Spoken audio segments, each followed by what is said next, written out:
Hey, what's going on everyone, this is iReviews back with another video, and today we're talking about iOS 13. Now iOS 13 is less than a month away from being released on its first beta, and the rumors, leaks and reports regarding iOS 13 and its features have been enormous during the past few days and weeks. And today we have a new report coming from a website called iPhone Soft, which shows us which devices will be and won't be supported by iOS 13, and we have a pretty big surprise right here. So of course iOS 13 will come pre-installed on the new iPhones, which will be released later this year, iPhone 11, 11 Max and 11R, and of course the newer devices will be supported. But the big surprise, the biggest regarding iOS 13 in my opinion, is that the iPhone SE won't be supported. So you won't be able to get iOS 13 if you have an iPhone SE, even though the iPhone SE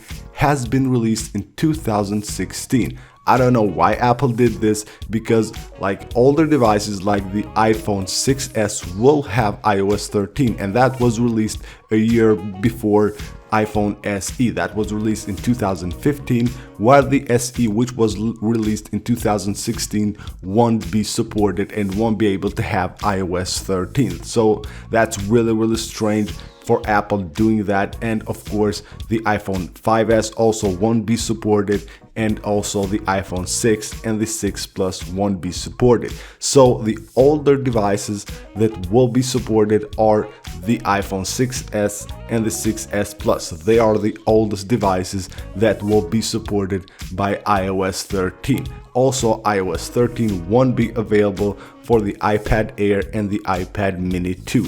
These two iPads will be dropped as well. So the oldest iPad that will get the iOS 13 will be the iPad Mini 3.